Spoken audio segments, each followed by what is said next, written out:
Okay, first main போர்டோடைய fuse, main போர்டோடைய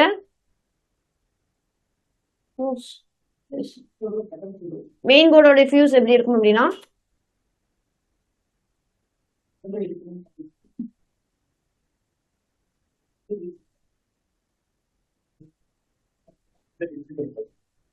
இது main போர்டோடைய ஃபியூஸ். இதே வந்து டிஸ்ட்ரிபியூஷன் போர்டுக்கு போயிட்டீங்க அப்படின்னா ஃபியூஸ் அப்படின்னா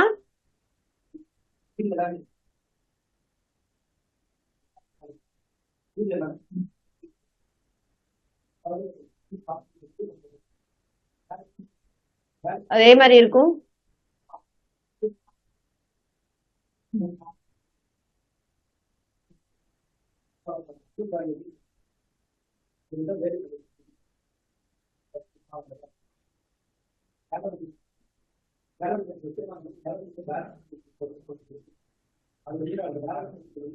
அது ஒரு பேசிக்கான ஸ்விட்சஸ் எது எது ஓரளவுக்கு கேட்பாங்களோ அதை மட்டும் எழுதலாம்ப்பா. அடுத்தது மெயின் ஸ்விட்ச். ஸ்விட்ச் எப்படி எழுதுறாங்க அப்படின்னா லைனா இந்த மாதிரி, பேஸ் ஸ்விட்ச் வந்து இந்த மாதிரி எழுதிருக்காங்க. அடுத்தது கண்டக்டருடைய ஜங்ஷன் ஆஃப் கண்டக்டர்,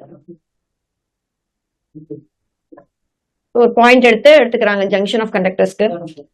லைன் நார்மலா லைன் எக்ஸிஸ்டிங் லைன் எப்படி எடுத்துக்கிறாங்கன்னா லைன்னா ஒரு லைன், ப்ரொபோஸ்டு லைன்ஸ் சொல்றாங்க. இப்ப ஏதாவது டிரான்ஸ்மிஷன் லைன்லாம் வரையும் போது அந்த ப்ரொபோஸ் லைன், பெரிய டிரான்ஸ்மிஷன் லைன் ப்ரொபோஸ்டு கொடுக்குறோம் இல்லையா, அந்த வந்து என்ன மாதிரி ரெப்ரசென்ட் பண்றாங்கன்னா டாட்டடா ரெப்ரசென்ட் பண்றாங்க. லைனு 2 டாட்டு, அதுக்கப்புறம் லைனு 2 டாட்டு, லைன் இந்த மாதிரி. அது ஓவர் ஹெட் லைன்ஸ் இதெல்லாம் மட்டும் கொஞ்சம் பார்த்துக்கோங்க. ஓவர் ஹெட் அப்படிங்கறனால லைன் மேல ஒரு சர்க்கிள். அடுத்தது அண்டர் கிரவுண்ட் கேபிள்ஸ்னா UG cable, underground cable உங்களுக்கு இந்த மாதிரி இருக்கும். ஓகேங்களா? சாரி, பெருசு, அப்புறம் இதுல இருந்து உங்களுக்கு பெருசாயிட்டே போகும். ஃபர்ஸ்ட் இது வந்து உங்களுக்கு கிரவுண்ட் சர்ஃபேஸ், அதுல இருந்து உங்களுக்கு எப்படி ஆகும் இந்த மாதிரி கேபிள் இன்க்ரீஸ் ஆயிருக்கும். புக்ல பாத்தீங்கன்னா உங்களுக்கு தெளிவா தெரியும். ஓகே, இதோட வச்சுக்கலாம்.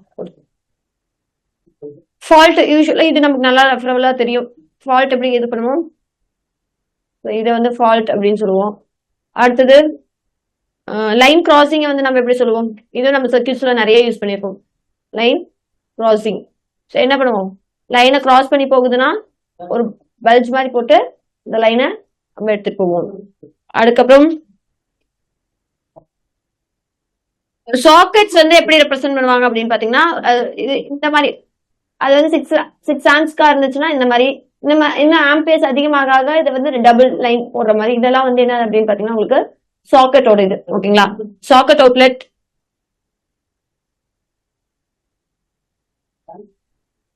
சாக்கெட் அவுட்லெட் இந்த மாதிரி தான் எடுத்துக்கிறாங்க. இது வந்து என்ன அப்படின்னா சாக்கெட் 5 ஆம்ப்ஸ்,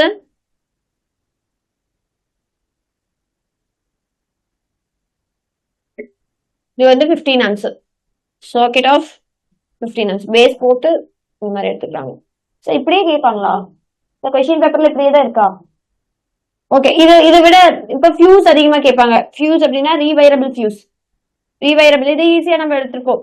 ரீவைரபிள் ஃபியூஸ்னா என்னது, அந்த இதுல நம்ம ஃபியூஸ் வந்து பண்ணுவோம்ல, ஸோ அதனால இந்த மாதிரி கனெக்ட் பண்ணி காட்டியிருப்பாங்க. ரீவைரபிள் ஃபியூஸ், கேட்ரிட்ஜ் ஃபியூஸ்லயே டைப்ஸ் இருக்கு இல்லைங்க. கேட்ரிட்ஜ்னா ஒரு மெட்டல் ஃப்ரேம் இருக்கு இல்லைங்களா, அதுக்குள்ள இருக்கும் பாத்தீங்களா, ஸோ அது வந்து கேட்ரிட்ஜ் ஃபியூஸ். இதை எப்படி ரெப்ரசென்ட் பண்றாங்க அப்படின்னா ஃப்ரேமுக்குள்ள உங்களுக்கு அந்த வயர் போற மாதிரி. ஓகேங்களா? அடுத்தது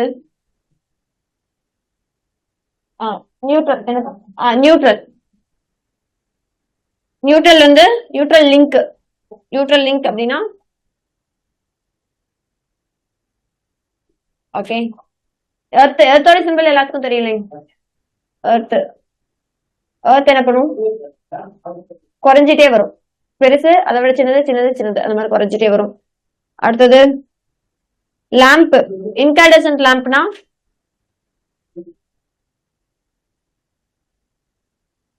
இன்காண்டசன்ட் லேம்ப்னா என்ன சார்?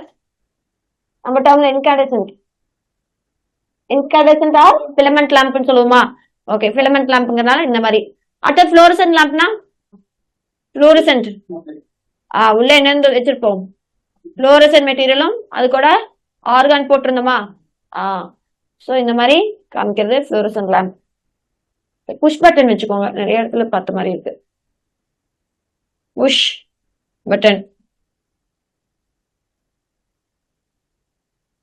அடுத்தது சைரன், ஃபயர் அலாம். என்னப்பா? ஓ, டைப்ஸ், புஷ் பட்டன் டைப்ஸ் கேக்குறாங்களா? சரி.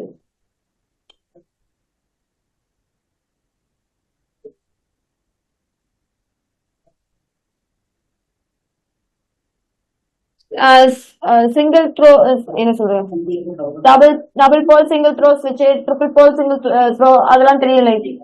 அதெல்லாம் தெரியும்ல, அதெல்லாம் எப்படி இருக்கும்? இங்க பார்த்தேன்.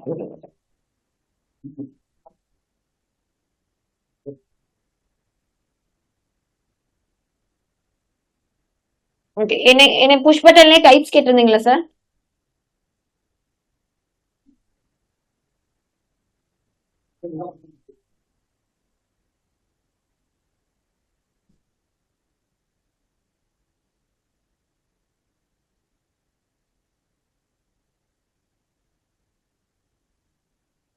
Open push button, close push button. Okay okay. So இதுல என்ன அப்படின்னு பாத்தீங்கன்னா, ஓபன் புஷ் பட்டன் ஸ்விட்ச்.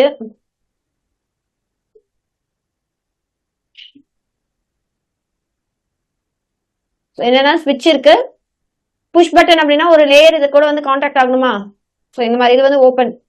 அடுத்து க்ளோஸ்ட் அப்படின்னா, இதுக்குள்ள வந்து க்ளோஸ்ட் ஆயிருக்கு. இந்த பாயிண்ட் இது கூட கான்டாக்ட் ஆகுறது closed.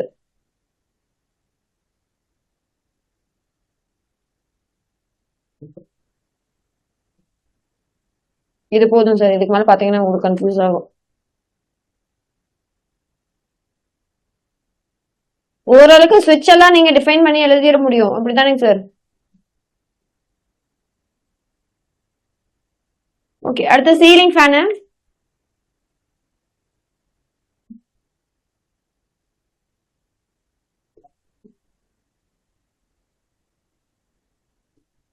Exhaust fan.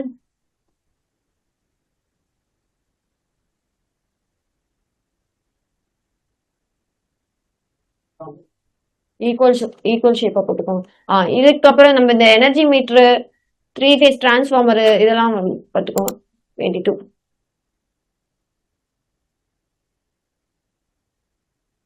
Energy metre ஓரளவுக்கு கெஸ் பண்ண முடியும்.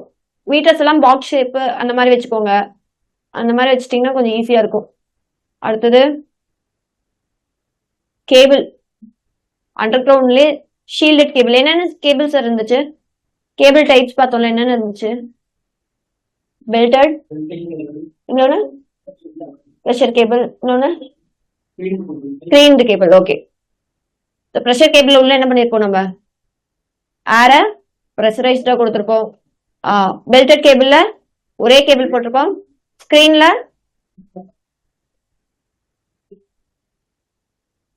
ரெண்டு ஆர் 3 கேபிள் ஒட்டுக்கா வந்து உங்களுக்கு லேயர் செப்பரேட் பண்ணி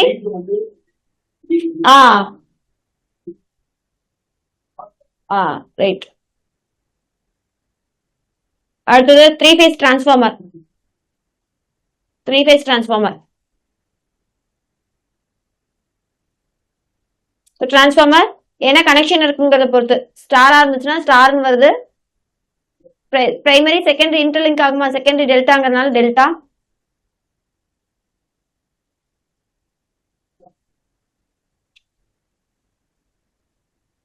ஸ்டார், டெல்டா, இது எப்படி கனெக்ட் ஆயிருக்கு. ஆட்டோ டிரான்ஸ்ஃபார்மர்னா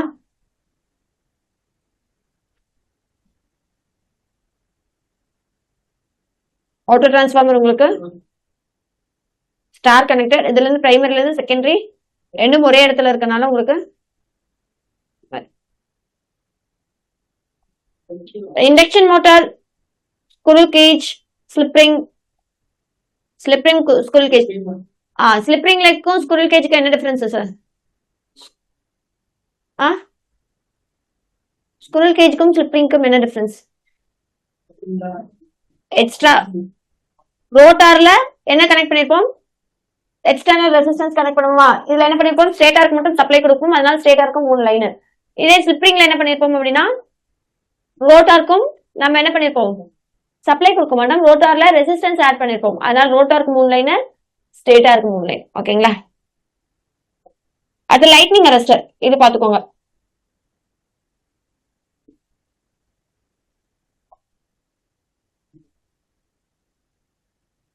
லைட்னிங் அரெஸ்டர் அதுக்குள்ள உங்களுக்கு என்ன இருக்கும்? ஆக்சுவலா லைட்னிங் அரெஸ்டருக்குள்ள என்ன இருக்கும்? ஸ்பியர் கேப் மாதிரி தான் இருக்கும். அதுல என்ன ஆகும் அப்படின்னு பாத்தீங்கன்னா உங்களுக்கு அதிகபட்சமான லைட்னிங் வரும்போது இந்த இடத்துல அயனைஸ் ஆகி இது கண்டக்ட் ஆகும்போது இது என்ன ஆயிரும்? கிரவுண்ட் கூட கனெக்ட் ஆயிருக்கும். ஓகேங்களா? நார்மல் கண்டிஷன் அப்ப இது என்ன ஆயிரும்? கேப் இருக்கனால கண்டக்ட் ஆயிருக்காது. இவ்வளவுதான் லைட்னிங் அரெஸ்டரோட கான்செப்டே.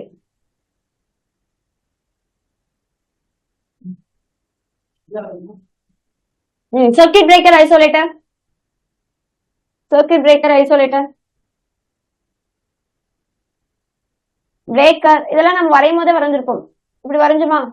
சர்க்யூட் பிரேக்கர் இப்படி வரைஞ்சுமா? ஓகே. அடுத்தது வந்து ஐசோலேட்டர்னா ஐசோலேட்டர் என்ன பண்ணும்? ஐசோலேட்டர் எதுக்கு நடுவுல இருக்கும்? ஐசோலேட்டர் எதுக்கு முன்னாடி பின்னாடி இருக்கும்? எங்க இருக்கும் ஐசோலேட்டர்? எங்க இருக்கும்? சப்ஸ்டேஷன்ல மட்டும் இருக்கும். ஓகேங்களா? சப்ஸ்டேஷன்ல இருக்கும். அது எதுக்காக யூஸ் பண்ணுவாங்க ஐசோலேட்டரை? மெயினா எதுக்காக யூஸ் பண்ணுவாங்க? சர்க்யூட் லோ லோட் கண்டிஷன்ல எல்லா லோடெல்லாம் பிரிச்சுட்டு அந்த சர்க்யூட் பிரேக்கர் மெயின்டைன் பண்ணும். அதுக்காக ஃப்ரண்ட் அண்ட் பேக் ரெண்டு பக்கம் ஐசோலேட்டர்ஸ் வைக்கிறதுனால உங்களுக்கு சர்க்யூட் எந்த கனெக்ஷனும் இருக்காது. அப்ப ஈஸியா நீங்க மெயின்டைன் பண்ணிக்கலாம். Reverse flow of current avoid பண்றதுக்காக மெயின்டெனன்ஸ். அப்ப அடுத்த current transformer, potential transformer. Current transformer எப்படி இருக்கும்? கரண்ட் டிரான்ஸ்ஃபார்மர் ஒரே ஒரு சிங்கிள் டர்னா இருக்குமா? அதனால பிரைமரி வந்து மெயின் லைன் கூட இருக்கும், செகண்டரி மட்டும் ஃபியூ டர்ன்ஸ் இருக்கும். ஓகேங்களா? ஒரே ஒரு டர்ன் வரது வந்து உங்களுக்கு கரண்ட் டிரான்ஸ்ஃபார்மர். பொட்டன்ஷியல் டிரான்ஸ்ஃபார்மர் எப்படி இருக்கும்? இதுவும் அப்படிதான். உங்களுக்கு எது சிங்கிள் டர்னா இருக்கும்? எது டர்ன்ஸ் கம்மியா இருக்கும்? செகண்டரியில வந்து உங்களுக்கு டர்ன்ஸ் ஆனது கம்மியா இருக்கும். ஞாபகம் இருக்குல்ல எல்லாத்துக்கும்? செகண்டரி டர்ன்ஸ் கம்மியா இருக்கும். எங்க வருது? மெஷர்மெண்ட்ஸ்ல வருதா? உங்களுக்கு இப்ப எதுல கவர் பண்றாங்க? Potential transformer, current transformer, measurements. ஓகேங்களா? இதுல டர்ன்ஸ் நிறைய போட்டுக்கோங்க, இதுல டர்ன்ஸ் கொஞ்சம் கம்மியா போட்டுக்கோங்க. சோ பிரைமரி கரண்ட் டிரான்ஸ்ஃபார்மர் பொறுத்த வரைக்கும் பிரைமரி டர்ன்ஸ் கம்மியா இருக்கும். பொட்டன்ஷியல் டிரான்ஸ்ஃபார்மர் பொறுத்த வரைக்கும் செகண்டரியில இருக்கக்கூடிய டர்ன்ஸ் வந்து கம்மியா இருக்கும்.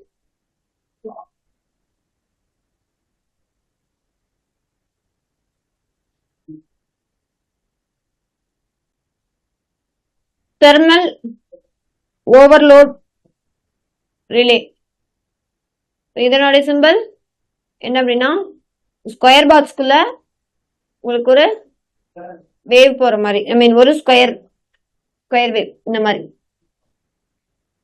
இது ஒரு ஸ்கொயர் பாக்ஸ்க்குள்ள வச்சு காமிக்கிறது தெர்மல் ஓவர்லோட்.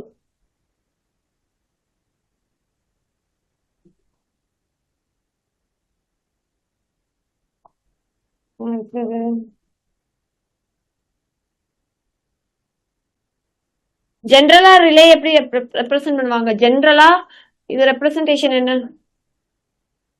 இது என்ன ரெப்ரசன்டேஷன் பா? எதனோட ரெப்ரசன்டேஷன்? ரிலேக்கானதா? ஜென்ரலிக்கா ரிலே அப்படின்னு போட்டு உங்க இதா கொடுக்குறாங்க. ஜென்ரல் ரிலேவை வந்து ரிலே இருக்கா? இருக்கு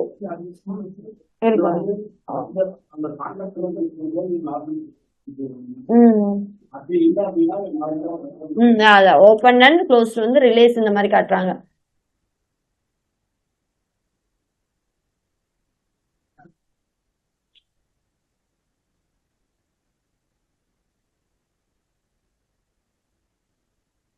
வேரியபிள் ரெசிஸ்டர்னா இது கொஞ்சம் நீங்க எழுதிருவீங்க. இந்த variable resistor, thermistor, variable resistor, sorry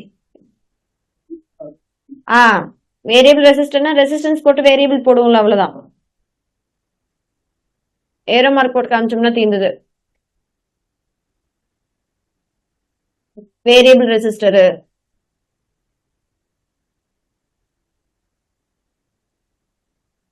என்ன ஷேர் பண்றாங்கன்னு பார்த்துட்டு அதுக்கப்புறம் நம்ம பார்த்துக்கலாம். லேம்ப்னா கிராஸ் அது வந்துடும்.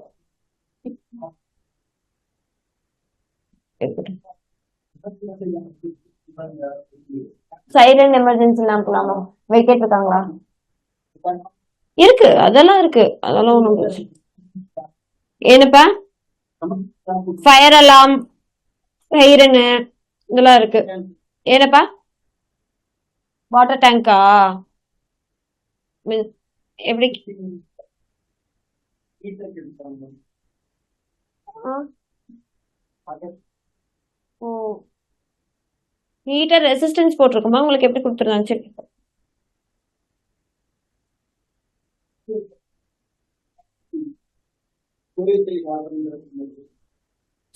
Storage type water ஹீட்டரா? ஓகே, அது புக்ல இருக்கு அதெல்லாம்.